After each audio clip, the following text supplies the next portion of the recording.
2 ఏళ్ళు గడిచిపోయింది కదా. ఉన్న మెడికల్ కాలేజీల హాస్పిటల్ అన్నిటికీ, లేదా అన్నిటికీ, అన్ని జిల్లా హాస్పిటల్కి, అన్ని కమ్యూనిటీ హాస్పిటల్స్కి, అన్ని ప్రైమరీ హెల్త్ సెంటర్స్కి అంబులెన్సులు 108 అంబులెన్సులు పనిచేయలేదంటే మాట్లాడడం. అంబులెన్స్ రాక, ఫోన్ కొడితే అంబులెన్స్ రాక పేషెంట్లు చచ్చిపోయారంటే మాట్లాడడం. హాస్పిటల్లో స్ట్రెచ్చర్ లేదు, స్ట్రెచ్చర్లు లేకపోతే పేషెంట్లే మోసుకెళ్తున్నారన్నా కూడా మాట్లాడడం. ఇంకా గర్భిణీ స్త్రీలని డోలీ కట్టి మోసుకొస్తున్నారంటే కూడా మాట్లాడడం. అక్కడికి వెళ్ళి చూడ్డైనా సత్యకుమార్ గారు వైద్య ఆరోగ్య శాఖ మాచులు. జగన్ గారి మీద మాత్రం తిట్టమంటే చంద్రబాబు ఉస్కో అనగానే అసలు మామూలుగా అసలు 4 కాళ్ళ మీద పరిగెత్తుకు వస్తాడు. మామూలుగా పరిగెత్తుకొచ్చి వెంటనే ప్రెస్ మీట్. బీజేపీని ఎక్కడ కలిపేశారు? అందరినీ వాళ్ళ కలిపేశారు ఏంటండి సత్యకుమార్ గారు? ఒరిజినల్ పార్టీ లేదా మంది? ఈగోలేనంత ఎంతసేపు ఓహోం అని మోసేయటమేనా చంద్రబాబు నాయుడు గారిని?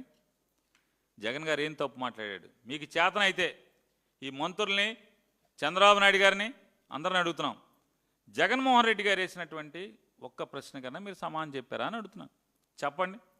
జగన్ గారు చూపించినటువంటి కాగితాలు తప్పుడు అయితే, లేదా చెప్పిన లెక్కలు మీరు నిరూపించాలి కదా సాక్ష్యాధారాలతో. ప్రభుత్వం మీది కదా, ప్రభుత్వం నడుపుతున్నారు కదా.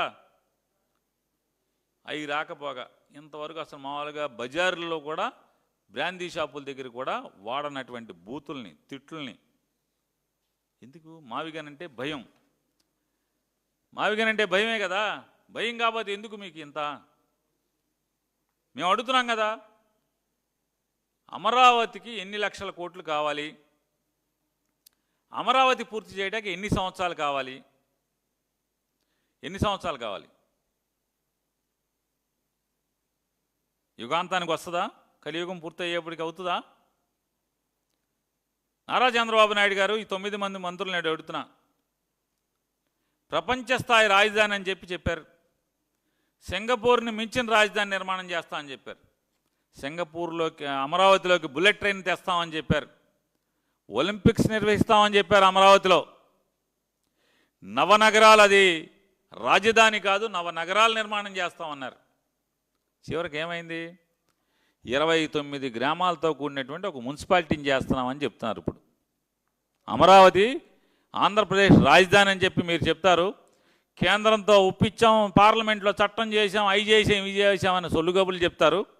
చివరికి ఏంటయ్యా అంటే వరల్డ్ క్లాస్ క్యాపిటల్ నిర్మాణం చేస్తామని, ఒక మహానగరం, అంతర్జాతీయ మహానగరం చేస్తామని చెప్పని ఇవాళ అదొక మున్సిపాలిటీ అని చెప్తున్నారు.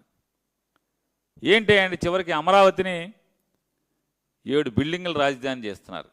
7 బిల్డింగులు అవుతాయని చెప్తున్నారు. మోయలేని అప్పులు, అంతులేని అవినీతి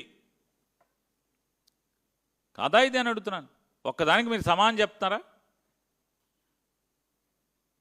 2028లో ప్రారంభిస్తామని చెప్తున్నాడు. ఏం ప్రారంభిస్తాడే అంటే 2028లో 2015లో టెండర్లు పిలిచి 2016లో శంకుస్థాపనలు చేసి 2016లో శంకుస్థాపన చేసినటువంటి ఎమ్మెల్యేల క్వార్టర్స్, ఐఏఎస్ ఆఫీసర్ల బంగ్లాలు, జడ్జి గారుల బంగ్లాలు, ఉద్యోగస్తుల క్వార్టర్సు అప్పుడు టెండర్లు పిలిచి అప్పుడే స్లాబులు అయిపోయి గోడలు కట్టేసినటువంటి బిల్డింగ్లకి ఇప్పుడు టైల్స్ వేసి లప్పం పెట్టి మళ్ళీ రంగులేసి 2028లో ఓపెన్ చేస్తాడంట. అది రాజధాని అంట. ఏంటి అంటే ఎమ్మెల్యేల హాస్టళ్ళు, ఐఏఎస్ ఆఫీసర్ల క్వార్టర్లు, జడ్జి బంగ్లాలు, ఉద్యోగస్తుల అపార్ట్మెంట్లు. ఇవన్నీ ఎప్పుడు మొదలెట్టారా అంటే 2016లో మొదలెట్టారు. 2019 వచ్చేప్పటికేమో వాటికి మొత్తం గోడలు, స్లాబులు అయిపోయినాయి, గోడలు అయిపోయినాయి, అన్నీ అయిపోయినాయి. ఇప్పుడు ఏంటయ్యా ఈ 2 ఏళ్ల నుంచి వీళ్ళు చేసింది, ఉద్ధరించింది ఏంటయ్యా అంటే అప్పుడు అయిపోయిన బిల్డింగ్లకి లప్పం పెట్టి మళ్ళీ రంగులేసి టైల్స్ వేసి అయ్యేసి వేసి గొట్టాలు వేసి పూర్తి చేసి ఇప్పుడు ఓపెన్ చేస్తా అంటే 2028కి మళ్ళీ. అసలు నేను అడుగుతున్నా, అందులో ఎంతమంది ఐఏఎస్ ఆఫీసర్లు కాపురం ఉంటారు, ఎంతమంది ఎమ్మెల్యేలు దాంట్లో కాపురం ఉంటారు, ఏ జడ్జి గారు అక్కడ కాపురం ఉంటాడు చెప్పండి మీరు? ఏ జడ్జి గారు ఉంటారు, ఏ ఐఏఎస్ ఆఫీసర్ ఉంటారు? ఆంధ్రప్రదేశ్ రాష్ట్ర సచివాలయంలో పనిచేస్తున్నటువంటి ఏ ఉద్యోగస్తులు దాంట్లో ఉంటారు చెప్పండి? ఎంతమంది కాపురాలు పెడతారు? సింగిల్గా వచ్చి శుక్రవారం వెళ్ళిపోయే ఉద్యోగస్తుల గురించి నేను మాట్లాడట్లా. ఎంతమంది విజయవాడలో ఉన్నటువంటి కాపురాలని ఆ ఇళ్లలోకి తీసుకెళ్తారు 28కి? చెప్పండి చంద్రబాబు నాయుడు గారు. మంత్రులు చెప్పండి, మీరు చెప్పగలరా అన్న? ఒక్కడు చెప్పేవాళ్ళు లేడు. మీ మంత్రులు ఎవరిని వెళ్తాడు అక్కడికి? దాంట్లోకి ఉంటారా? దాంట్లో మీ గన్మెన్లు ఎవరన్నా బయటూరులో కాపురాలు ఉన్న మీ పిఏలు ఎవడన్నా దాంట్లో ఉండటమే తప్పితే మనం ఉండేదంతా బెజవాడే కదా.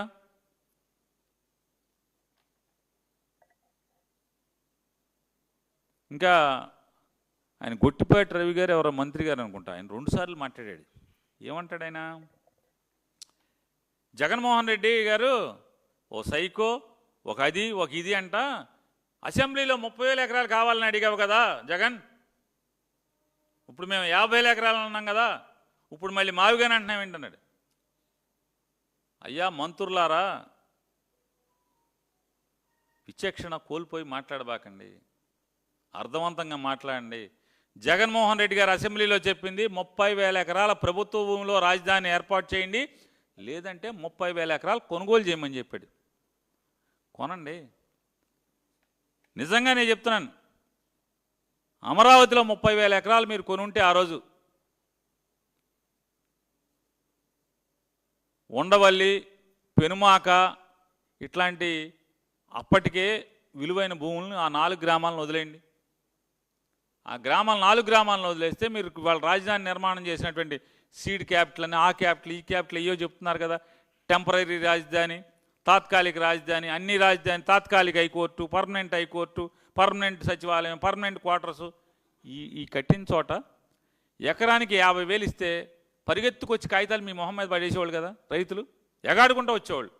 ఎకరానికి 50 లక్షలు ఇస్తే, ఎకరానికి 50 లక్షలు ఇస్తే 30,000 ఎకరాలు, 30,000 ఎకరాలు, ఎకరానికి 50 లక్షలు మీరు ఆ రోజు మనం డబ్బు ఇచ్చి ఉంటే రైతులు ఆనందంగా తీసుకుని వాళ్ళు ఎక్కడ బయటికి వెళ్ళి కొనుక్కునేవాళ్ళు. ఎందుకని? బయట 20 లక్షలు 10 లక్షల లోపే ఉంది పొలం ఆ రోజు. 50 లక్షలు రైతులకు కూడా, ఎందుకంటే రైతులకి భూమికి డబ్బులు ఎక్కువ ఎందుకు ఇవ్వాలి? రైతుకి మనిషికి, అంటే భూమికి మనిషికి లేదా భూమికి రైతుకి భావోద్వేగపరమైనటువంటి బంధం ఉంటుంది. తాత ముత్తాతల దగ్గర నుంచి భూమితో బంధం ఉంటుంది, సెంటిమెంటల్ అటాచ్మెంట్ ఉంటుంది. అందుకోసం ఫర్ ఎవర్ వాళ్ళని భూముల నుంచి తొలగిస్తున్నాం కాబట్టి మంచి ఫ్యాన్సీ ఆఫర్ ఇచ్చి 50 లక్షలు ఇచ్చి మీరు బయటికి పంపిస్తే ఎంత అవుతుంది? మొత్తం అంతా కలిపి 15,000 కోట్ల, 30,000 కోట్ల, ఎంత? 30,000 ఇంటూ 50 లక్షలు, 15,000 కోట్లు. దాంట్లో 1000 ఎకరాల్లో రాజధాని కట్టుకున్నా 29,000 ఎకరాలు మన ఆస్తి కింద ఉండేది కదా, ప్రభుత్వ ఆస్తి కింద. దాంట్లో సామాన్యులకి, మధ్యతరగతి వాళ్ళకి, చిన్న వాళ్ళకి, అలాగే ఉద్యోగస్తులకి, ఎవరికి పడితే వాళ్ళకి రాజధానిలో ప్రభుత్వం భూమి ఇచ్చే పరిస్థితులు ఉండేది కదా. ఇవాళ అమరావతిలో కాపురం ఉండగలిగేది ఎవడున్నాడు? జగన్ గారు ఇచ్చిన 50,000 పేదవాళ్ళ పట్టాలను కూడా మీరు రద్దు చేశారు కదా. ఎవడొచ్చి ఉంటాడు అక్కడ? ఏదో 3 కాలేజీ, 3 యూనివర్సిటీలను, అంటే డీమ్డ్ యూనివర్సిటీలను, ఈ 4 హోటల్స్ అంటే హోటల్స్లో ఎవడుంటాడు? సాఫ్ట్వేర్ 5 నక్షత్రాల హోటల్లో ఎవడుంటాడు కాపురం? మీ దగ్గరికి ఎవడొకడు బ్రోకరేజ్ చేసుకుంటా వచ్చిన బ్రోకర్లు ఉండాలి తప్పితే ఇవాళ అక్కడ రాజధానిలో ఉండే ప్రజలే లేనప్పుడు స్టార్ హోటల్ ఏం చేసుకుంటారు చెప్పండి? స్టార్ హోటల్ రేపు మీరు కట్టిస్తే బ్యాంకోడి దివాళాది, అప్పిచ్చిన బ్యాంకోడి దివాళా తీయాల్సింది తప్పితే, హైదరాబాద్లో ఒక హోటల్ ఉంది కదా, అట్లా దివాళా తీయాల్సి చివరికి బ్యాంకు నడుపుకోవాలి, యాక్షన్ పెట్టుకోవాలి. రాజుల సొమ్ము రాళ్లపాలైనట్టుగా అమరావతిలో కట్టే స్టార్ హోటల్స్కి ఇచ్చే అప్పు జనం సొమ్ము కాబట్టి, అది బ్యాంకుల్లో దాచుకునే జనం సొమ్ము కాబట్టి హారతకర్పూర్లాగా ఆవిరి అయిపోవడం తప్పితే ఏం జరుగుద్ది చెప్పండి నన్ను? ఏం జరుగుద్ది సార్?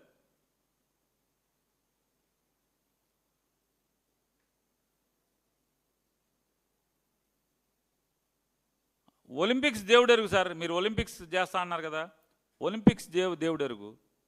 ఒలింపిక్స్ అంటే ఆటలే కదా. ఇవాళ అక్కడ మీరు అమరావతిలో చేసేది ఏంటి అంటే రైతుల జీవితాలతో ఆటలాడుతున్నారు. ఒలింపిక్స్ సంగతి దేవుడు ఎరగండి. ఆటలు ప్రపంచ స్థాయి ఆటలు ఇక్కడ తీసుకొచ్చిన తర్వాత ఈ రైతుల జీవితంతో మీరు ఆటలాడుతున్నారు ఒలింపిక్స్ పెడతామని చెప్పి. 60,000 కోట్లు పనులు ప్రారంభించామని చెప్పి డప్పాలు కొడుతున్నారు. 47,000 కోట్లు అప్పులు తెచ్చేసామని చెప్తున్నారు అమరావతి కోసం. చదరపడుగు 20,000 రూపాయలు. పోయే కాలం కాబట్టి చదరపడికి 20,000 ఏంటండి? చంద్రబాబు నాయుడు గారు చెప్పండి, మంత్రులు చెప్పండి. చంద్రబాబు నాయుడు గారు చెప్తాడు నా ఆస్తులు 1,00,000 కోట్లు. మొన్న ఎప్పుడు ఆ మధ్య కావాలంటే ఏ విలేకరుని అడిగినా చెప్తాడు, నాకే కావాలంటే కొంచెం టైం ఇస్తే అది కూడా తెస్తాను. నా ఆస్తులు 1,00,000 కోట్లు అన్నాడు. ఆయనకున్న వ్యాపారం హెరిటేజ్.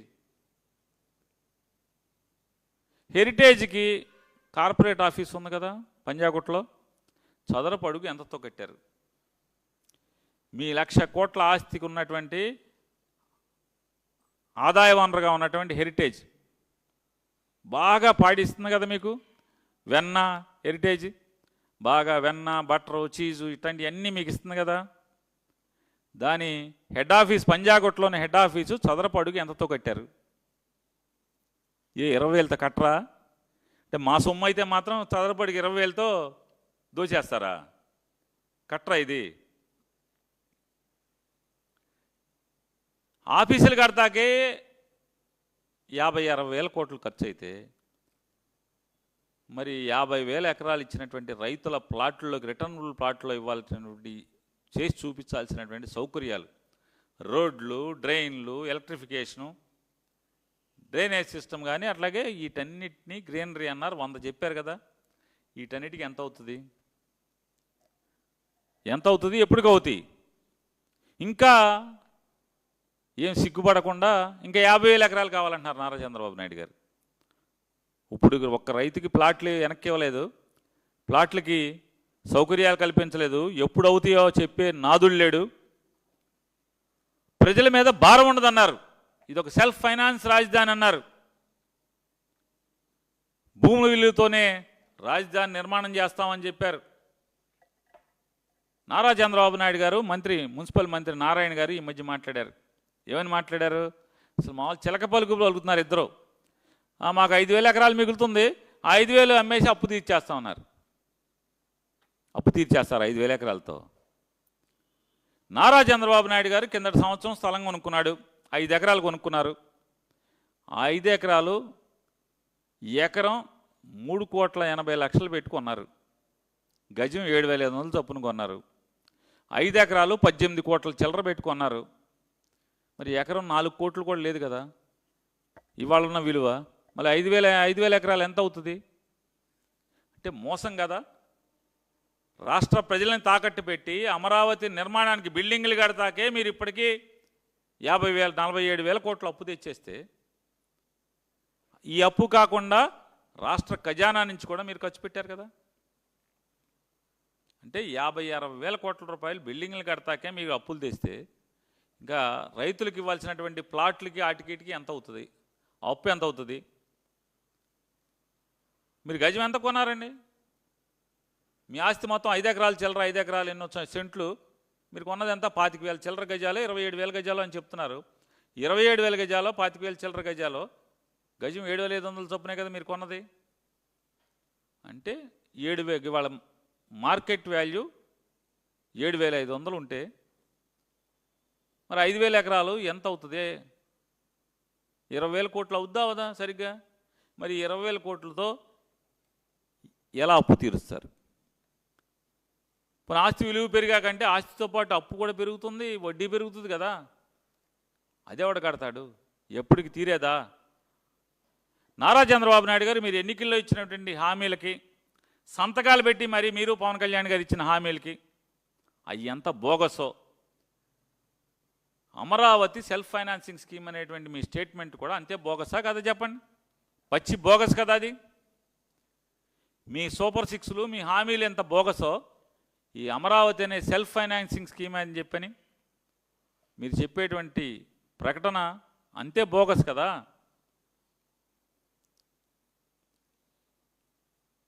వీటికి సమాధానం చెప్పంటే చదరపొడికి 20,000 అండి. మోడీ గారేమో నేను 4,000లో కడతానంటాడు చదరపొడుగు. కేంద్ర ప్రభుత్వం మేము 4,000 రూపాయలకి కడతాం చదరపొడికి అని చెప్పి వాళ్ళు చెప్తుంటే 20,000 కావాలని చెప్తారు చదరపొడికి. ఈయన సొమ్ము కాకపోతే మరి హెరిటేజ్ ఆఫీస్ ఎంత కట్టారు? హెరిటేజ్ ఆఫీస్ చదరపాడుకి ఎంత కట్టారు? మరి మాకెందుకు అంత 20,000? మా ఆస్తులుగా ఉన్నటువంటి లేదా మా ఆఫీసులు నడిచేటువంటి చదరపాడు బిల్డింగ్లకి చదరపాడుకి 20,000 ఏంటి? నీచం అనిపించట్లేదా నారా చంద్రబాబు నాయుడు గారు? పోనీ రాష్ట్రం ఏమన్నా మిగులు రాష్ట్రంగా ఉండి ఉత్తరప్రదేశ్ లాగా దాంట్లోంచి మీరు దోచుకున్నారంటే సరే నొప్పి తెలియదు ప్రజలకి. కానీ మమ్మల్ని అందరినీ తాకట్టు పెట్టి మీరు అప్పులు తెచ్చి అప్పుల్లో దోచేసుకుంటే 20,000 చదరపాడుకి 20,000 రూపాయల.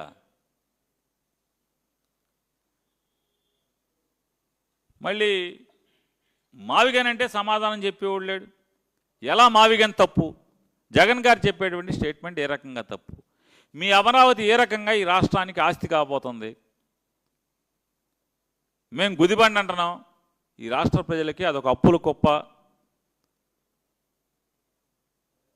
నీళ్లు తోడతాకి అమరావతిలో వర్షాకాలంలో నీళ్లు తోడతాకి 17,000 చిల్లర అంటే సుమారుగా 17,000-18,000 క్యూసెక్ల నీళ్లు తోడే సామర్థ్యం ఉన్నటువంటి మోటార్లు ఆన్ చేస్తే బిల్లు ఎవడ కడతాడు? ఎంత అవుద్ది బిల్లు? పట్టిసీమకు కూడా అన్ని మోటార్లు లేవు కదా. గోదావరిలోంచి కృష్ణా డెల్టాకి సాగునీరు ఇవ్వటానికి తాగునీరు ఇవ్వటానికి మీరు పెట్టిన మోటార్ల కెపాసిటీ కంటే కూడా అమరావతిలో వర్షం వస్తే తోడే నీళ్లు మోటార్ల కెపాసిటీ ఎక్కువ కదా. మరి అక్కడ కట్టడం ఏంటి? ఎందుకు కట్టాలి? ఇంకో గమ్మత్తు ఏంటంటే ఆ మోటార్లు కృష్ణానదిలో తోడతారంట, మళ్ళీ అవి ఎక్కడికి వెళ్తాయి? ముంపు వస్తుంది కదా వెనక్కి. వరద ఉన్నప్పుడు కృష్ణానదిలో వరద ఉన్నప్పుడు ఈ మోటార్లు తోడితే అయితే ఇబ్రహీంపట్నం నుంచి పైదాకా అన్నీ ఊళ్ళు మొలగాలి, లేదా అయ్యే తిరిగి బకింగ్హామ్ కెనాల్లోకి ఇటు వచ్చి మళ్ళీ అయ్యే తోడాలి. తోడు మామూలుగా ఇక తోడుకోవటమే కదా. అసలు ఎవరికయ్యా పండగగా ఉందంటే మేఘవాళ్ళకి పండగగా ఉన్నట్టుంది. మోటార్ల మీద మోటార్లు తెగబెట్టిస్తున్నావు. సమ్మగా ఎవరికి ఉందంటే చంద్రబాబు నాయుడు గారికి మేఘవాళ్ళకే సమ్మగా ఉన్నట్టుంది అమరావతి పేరుతో. రైతుల కష్టాలు ఒక్కరోజు కూడా పాపం వాళ్ళు వాడుకోవటం మామూలుగా వాడుకోలే. దూకుడు సినిమాలో మహేష్ బాబు బ్రహ్మానందాన్ని వాడుకున్నట్టు ఫుల్గా వాడేసుకున్నావు అమరావతి రైతుల్ని, భూములు ఇచ్చిన వాళ్ళని. అందులో ఒక ఆవిడికి మాత్రం సమ్మగా ఉన్నట్టుంది, ఏదో పదవి ఇచ్చి కుర్చీ ఇచ్చి ప్యాన్ ఒకటి ఇచ్చినట్టున్నావు. మిగతా వాళ్ళందరూ పరిస్థితి ఏంటి? ఏ రాళ్ళు వాళ్ళు ఎక్కడున్నారు వాళ్ళు? వాళ్ళ బాధ వినేవాడు ఎవడు? వాళ్ళ కష్టాలు వినేవాడు ఎవడు? నారా చంద్రబాబు నాయుడు గారి పోటీ ఎట్లా ఉంటుందంటే పొడిస్తే మామూలుగా ఎన్టీ రామారావు గారికి పోటీ పొడితే పడిపోయాడు. రాజధానిలో ఇంకో రామారావు గారు ఉన్నాడు, ఆ రామారావుకి పొడితే ఆయన వెళ్ళిపోయాడు.